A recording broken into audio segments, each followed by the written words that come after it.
¿Qué tal amigos pizarritas? Bienvenidos al canal y bienvenidos a un nuevo vídeo en el que vamos a hablar del Vasco Aguirre.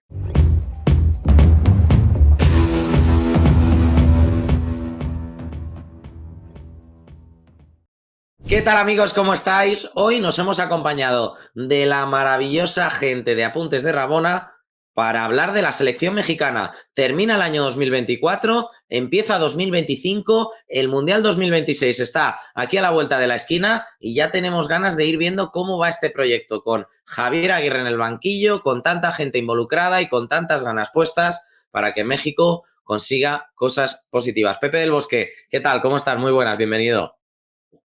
¿Cómo estás, Alex? Qué gusto saludarte, amigo. También un abrazo a Rick. Bueno, con ganas de platicar de la selección mexicana y sobre todo en este momento interesante de transición. Ricardo López, también que te pasas por el canal, ¿qué tal? ¿Cómo estás? Bienvenido. Alex, un placer estar por acá, debutando. Todo bien por acá, gracias.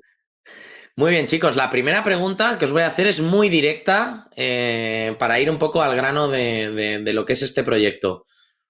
¿Cómo lo veis de cara al Mundial 2026? Es verdad que México ha terminado el año de manera que podríamos decir positiva, sí que es verdad con un pequeño susto frente a la selección de Honduras en ese primer partido, pero luego posteriormente con remontada, clasificación a una Final Four. Ya está planteado un ciclo de partidos amistosos ante equipos sudamericanos, River Plate e Inter de Porto Alegre, para ir fogueando también un poco ese talento local al que se le quiere dar cierta importancia. Pero ¿cómo lo veis? Este final de año con todo lo que ha ocurrido en 2024 y de cara a lo que va a ser 2025, que entendemos es una plataforma para 2026. Bueno, lo primero que daría como contexto es que México viene de atravesar un bache, porque desde el Mundial de Estados Unidos 94 hasta Rusia 2018, la selección mexicana había superado la fase de grupos. En Qatar 2022 se estancó, digamos, ese proyecto o ese paso de que siempre se superaba la primera ronda de la mano de Gerardo Martino, que con Martino se tuvo momentos de muy buen nivel entre 2019 y 2020, pero luego todo se fue diluyendo, ¿no? Las buenas sensaciones, también con un entorno de animadversión bastante evidente por parte de los medios de comunicación, también algunas decisiones cuestionables del propio Tata Martino, Uh -huh. y por eso, después de intentar con ciertos técnicos que no daban el perfil, buscaron un hombre de casa, como el caso de Javier Aguirre, que la gente lo sabe, dirigió de Sudáfrica 2010 Uh y -huh. Corea y Japón 2002. Llegó como bombero en ambas ocasiones para rescatar el barco. Y ahora la novedad, Alex, es que viene Rafa Márquez, ¿no? Que es el que Justo. acompaña y el que debería de dar el paso adelante a nivel táctico y metodológico, ¿no? Porque se ha dicho que Javier Aguirre es más válido para contextos de un fútbol vertical, más de juego directo, etcétera, aunque en distintos tramos de su carrera ha demostrado varias propuestas de juego, pero Rafa tendría que ser ese respaldo táctico importante para Javier Aguirre. ¿Cómo está la selección mexicana? Esto yo le paso la pelota a Rick, pero le dejo el balón botando, pero creo que un problema evidente es que a pesar de tener buenos jugadores, está claro que no es la mejor generación del fútbol Uh mexicano. -huh. Y actualmente, Ricardo, no hay futbolistas consolidados en las principales ligas europeas. Es cierto, Raúl está en el Fulham, y reparte minutos con Rodrigo Muniz. Edson Álvarez está en el West Ham, primera temporada buena, viene del Ajax de hacerlo bien, pero también yo creo que puede perder la titularidad. Hay que ver si sigue Lopetegui, no sé si cuando estemos grabando esto Sí, igual y sí. Lopetegui ya lo pintaron de colores, pero creo que falta también materia prima, falta talento individual para poder hacer el colectivo. Sí, tal cual. Yo creo que más que calidad está corta a nivel de perfiles. Y es una generación que venía pidiendo otras cosas. Al final llega Aguirre por la espalda que tiene, por el perfil de entrenador que es y por la gestión. Pero es una generación que estaba pidiendo otro tipo de entrenador precisamente para paliar déficits en cuanto a perfiles, un poquito calidad y sobre todo te diría también autosuficiencia. Uh -huh. Es una generación en general que no emerge de contextos adversos, caóticos, que es normalmente el texto que tú afrontas en CONCACAF. Siempre partidos difíciles, caóticos, rotos. Y digo que la generación pidió otra cosa porque al final México, por otra vez, la zona geográfica enfrenta normalmente bloques bajos. Siempre se le pide abrir a defensas muy cerradas y los antecesores de Aguirre se estaban quedando cortos ahí. Y entonces la elección de Aguirre no es que mejore a México en esos términos. Entonces, digo, es elección más populista en torno al personaje, a lo que engloba, pero yo creo que a nivel de juego sigue dejando ahí cosas para parar. Yo creo que la generación estaba pidiendo otras cosas, pero bueno, es Javier Aguirre al final de cuentas. Entendemos que es un poco parapeto, ¿no? Para lo que está ocurriendo también dentro de la propia federación, dentro de toda la situación del propio fútbol mexicano a nivel institucional. En lo futbolístico sí que es cierto que estos 2 últimos partidos son los que podemos considerar más para valorar lo que ha sido la llegada de Aguirre a nivel futbolístico para la selección, porque al final los otros, ante una Estados Unidos un poco mermada porque no había ido la mejor convocatoria, un partido ante el Valencia que fueron de una manera un poco extraña, pero sí que es verdad que estos 2 que ya cogían tinte a nivel oficial, ¿qué os ha parecido lo que hemos visto? Porque a mí, perdonad, sinceramente sí que me ha gustado ver una selección mexicana, laterales muy largos, que tenía bastante protagonismo Alexis Vega actuando por dentro, que ya sabemos que ha tenido algún que otro capítulo de indisciplina, pero bueno, poco a poco parece que puede ir asentando a nivel profesional. Y luego, sobre todo, también un equipo que en el centro del campo sí que tenía bastante solidez, bien sea con Luis Romo por delante, el rol de Orbelín Pineda, que en algunas veces lo hemos visto también actuar como media punta, pero luego sobre todo también en el medio, haciéndose fuerte con una buena versión de Edson Álvarez, que necesitamos verle más, ¿no? En versión club a nivel selección, que nunca hemos visto, me atrevería a decir, un buen Edson Álvarez. Hoy en día, ese partido que fue en Tuca, yo creo que nadie se lo esperaba, sobre todo por el posicionamiento del equipo mexicano, que se pareció mucho en algunas cosas a lo que hace Martín Anselmi, técnico argentino, con Cruz Azul. Por ejemplo, el rol de Edson de medio centro, pero metiéndose en la situación del juego entre los centrales. Edson, creo que en contextos de ataque adicional no saca a relucir su mejor versión porque él es un muy buen jugador, pero de contexto específico, de ganar rebotes, cazar segundas jugadas, de presionar bien, pero sabemos que tiene un peso muy en el equipo. Luego lo de los laterales largos, que también es muy parecido a lo que hace Cruz Azul, incluso para replicar un poco lo que hace el equipo de Anselmi, puso en el centro del campo a Romo, como comentabas, Alexis Gutiérrez, que había pasado debajo del radar, pero que es un interior que interpreta muy bien el juego. Por nuestro, Charlie Rodríguez, que desde mi punto de vista es injustamente criticado porque es un futbolista tremendo, o sea, por cómo mueve los hilos de Cruz Azul, por todo lo que te puede dar desde la base de jugada.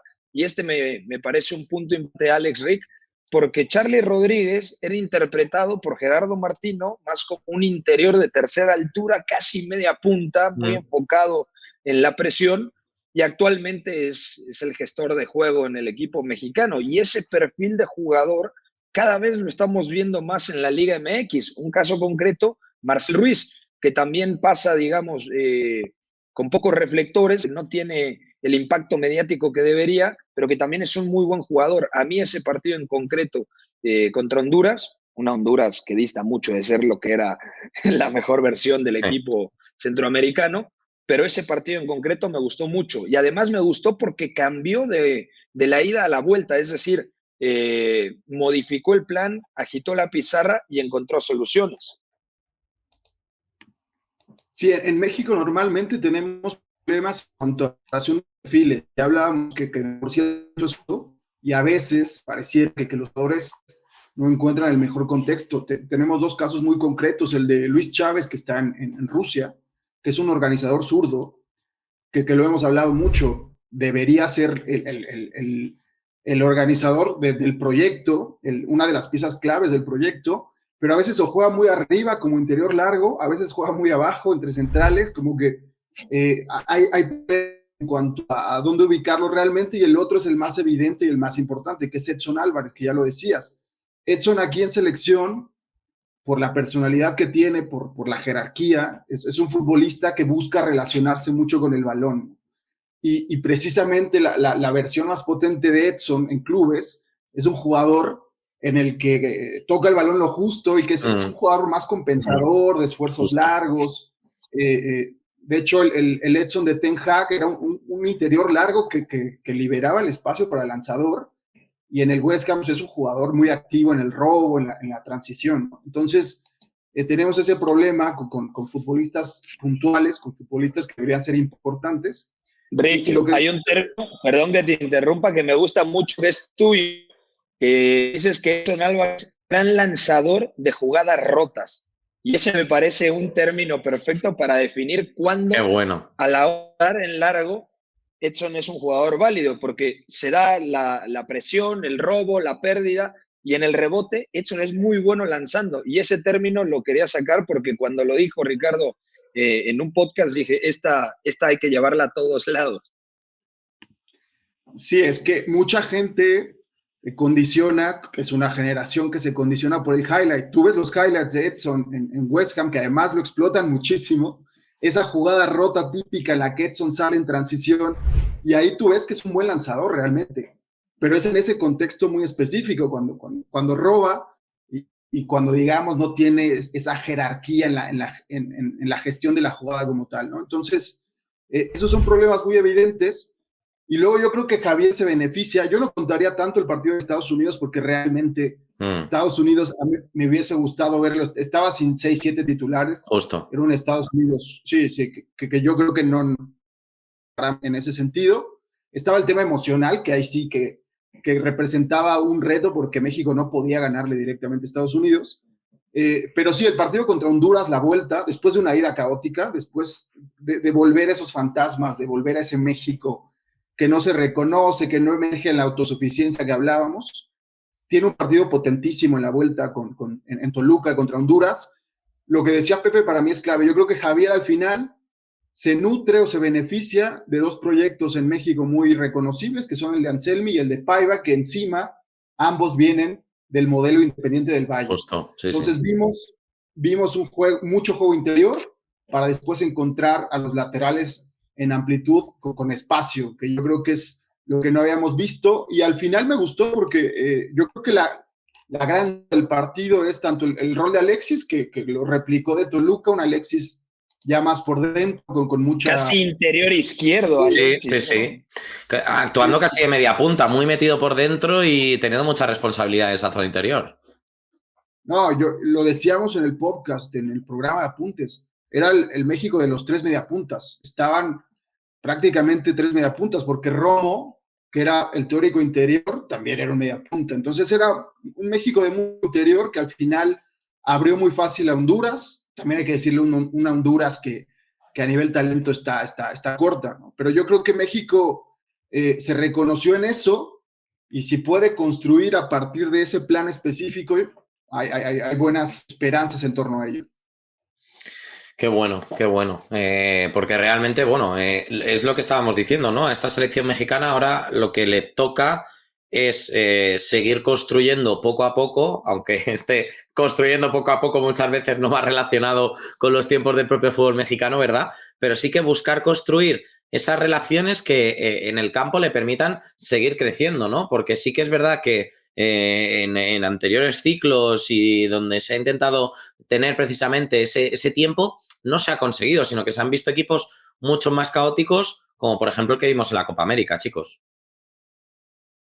Sí, que la Copa América también fue completamente una decepción. En ese momento todavía con Jaime Lozano, que lo había hecho bien ganando la Copa Oro, que tenía el proceso de los Olímpicos, pero también hay un detalle importante a la hora de valorar actualmente el fútbol mexicano.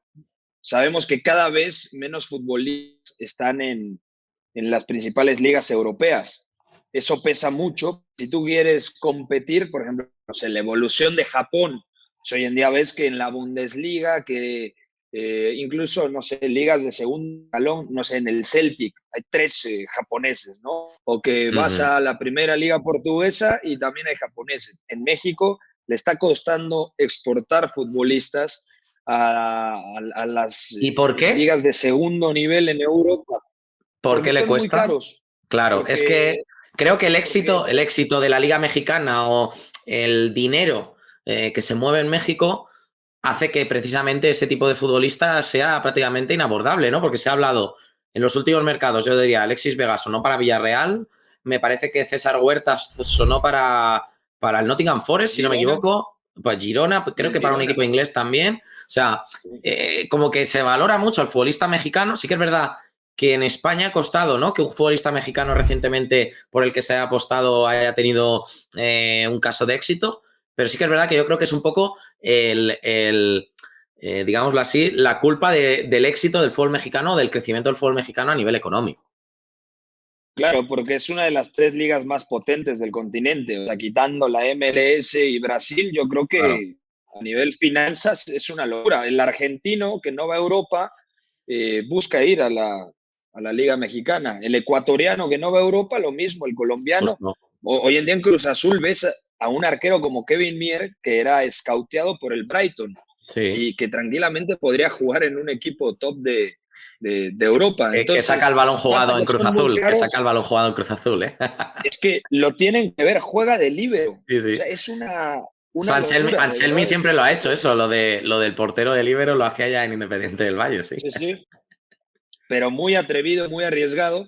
Y nada más para terminar este punto, cuando viene, no sé, el Villarreal a buscar a Alexis Vega y le dicen que cuesta 12 millones de dólares, pues se ríen porque vas a Colombia y sacas 3 jugadores, o vas a Ecuador y sacas 4, o sea, en Paraguay a 5. Entonces, es muy difícil poder vender cuando el costo está tan elevado, porque la misma burbuja del fútbol mexicano se ha inflado internamente. Ahora, hay una buena noticia que yo creo que es ante la falta de exportación de talento individual, están llegando entrenadores que ya tienen ese rodaje, esa metodología de preparación, porque de Paunovic con experiencia europea, porque o incluso sudamericana de ese corte, que el propio Anselmi va a Barini ahora a Juárez, o García que va a Chivas, está Jardine, Jardines, campeón sí. los Olímpicos con técnico de América con Brasil. Entonces, hay muy buenos técnicos. A ver, Domenech Torrente está entrenando al San Luis, un tipo que fue asistente de Pep en Barcelona, Bayern y City. Entonces, me parece que mientras el nivel de los banquillos en México vaya escalando, ese va a ser, digamos, la luz al final del túnel en donde nos podemos agarrar a que el talento individual se va a formar de mejor forma sin tener que salir al extranjero a través del impacto metodológico de estos técnicos que tienen una escuela de primer mundo. Tal cual. Sí, yo sigo con la burbuja del fútbol mexicano porque no me parece saludable esa brecha cada vez más acentuada entre los megaproyectos y una clase media ahí, que es un poco lo que está pasando en todo el mundo realmente, pero tampoco hay una conciencia de estos proyectos de segundo o tercer escalón, estos proyectos emergentes, como que se desdeña, por ejemplo, jugar en Austria, en Portugal directamente, en algunos equipos de Alemania, como que se tiene esta conciencia, esta falsa autopercepción de que el jugador mexicano está para llegar directamente a determinados clubes y evidentemente no estamos para eso, ¿no? Entonces yo creo que también ha influido esa parte y sí, te diría como Pepe que va a haber un punto de inflexión en el que tendremos que contar narrativamente al fútbol mexicano a partir de esta llegada de entrenadores de otro corte. Yo creo que Javier Aguirre en ese sentido, si es un tipo lo suficientemente inteligente, sobre todo humilde, para adoptar y adaptar todas esas ideas en el corto plazo, por lo menos. Lo que yo veo más problemático es si todo esto que se está gestando puede servir para construir a largo plazo. Y lo digo en el sentido de que además Javier vino con Tony Amor, que es su segundo entrenador desde Leganés, me parece, y Rafa, ¿no? Pero yo veo esa transición entre Javier y Rafa, a mí me parece un poco problemática. O sea, yo creo que Rafa puede aprender mucho de Javier en términos de gestión, pero que el proyecto tampoco tiene una línea narrativa muy clara en ese sentido. Entonces, otra vez, estamos ahí a la expectativa de que ocurra algo interesante, pero yo creo que los cimientos siguen siendo frágiles. Bueno, eso lo estamos viendo, ¿no? En la propia construcción de la selección mexicana, que muchas veces esos cimientos suelen ser un poco endebles porque en muchas ocasiones se quiere como quemar todo, ¿no? Y reiniciar, reiniciar, reiniciar. Y muchas veces eso cuesta. Ya para ir acabando, y tengo dos preguntas muy claras, para al final dejamos qué puede esperar, o qué se puede esperar ahora mismo de la Javier Aguirre de cara a ese Mundial de México. Pero la siguiente es, ya que nos está viendo aquí mucha gente de España y demás, ¿Álvaro Fidalgo qué? ¿Se queda Yo en la soy, selección? ¿Se queda en la selección mexicana? Ha sido noticia en la semana más reciente por esas declaraciones que ha dado. para mí sí, ante la falta de talento, cualquier personaje que sume. El tema es que tendría poco tiempo para trabajar. ¿Cuál es la situación con Fidalgo? Que ya le dieron el ok, el permiso de trabajo para ya ejercer como mexicano se daría a enero, febrero de 2026. O sea, te Buah, queda menos de un sí, semestre sí. para trabajar con él. Dicho esto, creo que si Fidalgo está en disposición de jugar con la selección mexicana, yo lo recibo con los brazos abiertos, porque además se identifica muchísimo con Sí, el equipo más grande de México. Independientemente de si le vas a la América o no, sabemos la grandeza que tiene este equipo. Entonces, que Álvaro Fidalgo, que llegó además por Santiago Lari, uh-huh, igual hay gente que no lo recuerda, pero Santiago lo conocía del Castilla, de las inferiores del Real Madrid. Me parece que Fidalgo siente los colores del América y se siente ya parte de México. Por lo menos sigo en las pocas veces que he tenido la oportunidad de hablar con él, aunque él siempre dijo que no le cerraba la puerta a la selección española. A ver, claro. hay que ser honestos. No es Está lo mismo difícil. competir con Fernando Beltrán, que es un gran jugador, que con Pedri, ¿no? Entonces hay que poner las cosas en su justa balanza. Sí, digo, amén del tema administrativo, que no lo tengo tan claro, es decir, si llega o no llega y esos meses clave. Yo, si hay una ventana, una posibilidad, aunque sea mínima, para mí tiene que estar, porque para mí es el jugador más influyente del último lustro en la Liga MX. Así te lo pongo, ni siquiera Qué en términos bueno. de centrocampista, sino yo creo que es el jugador realmente que más ha influido a nivel juego en su equipo. Es un centrocampista que a mí me Después de encanta Guiñac, tomó el estandarte de André Pierre Guiñac. totalmente.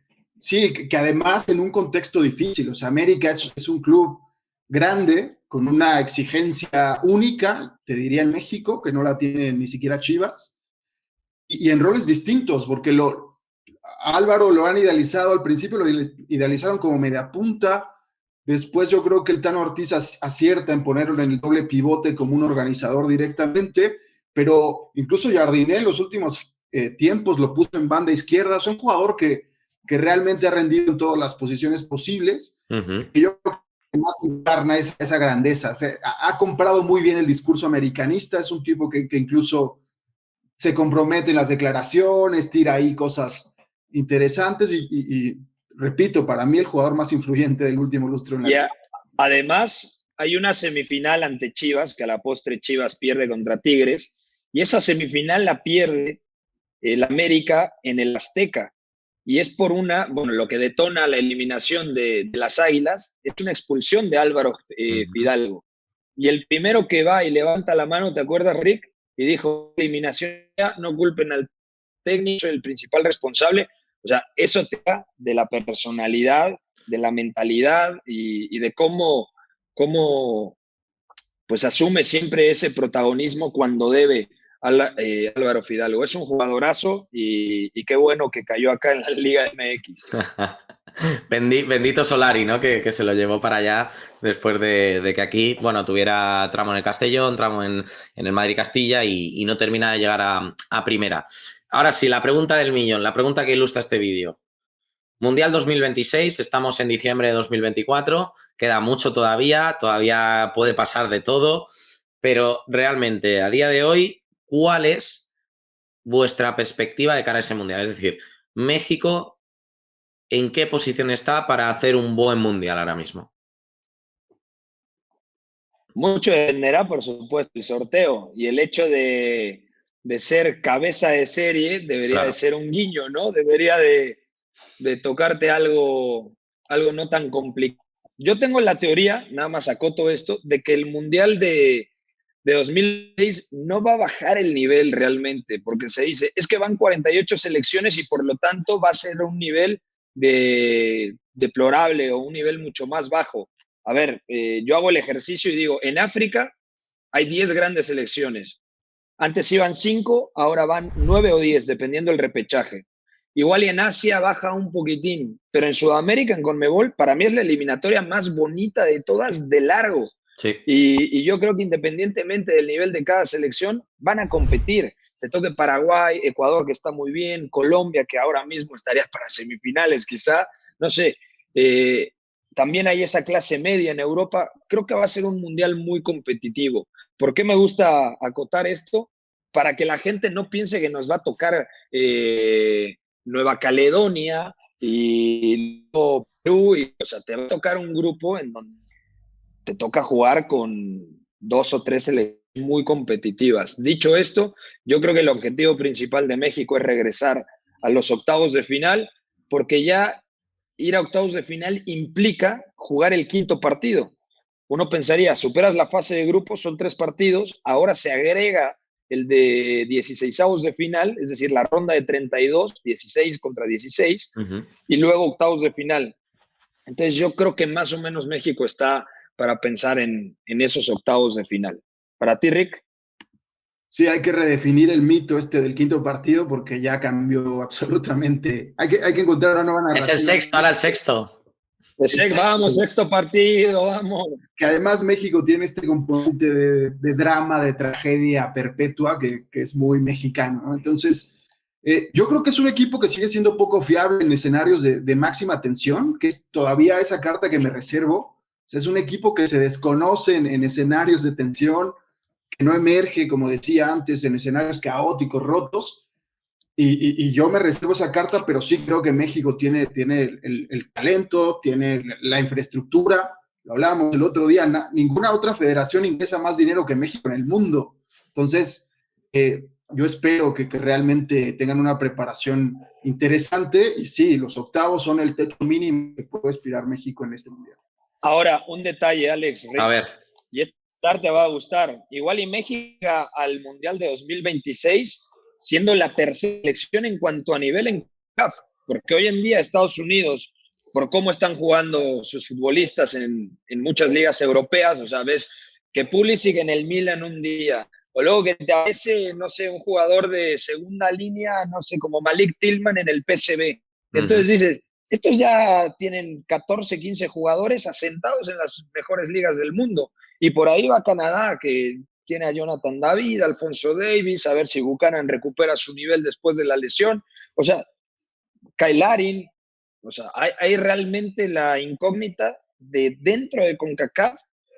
Si hacemos un ranking, ¿dónde va a llegar México a su Copa del Mundo? Yo no descarto que sea la tercera, ojalá no.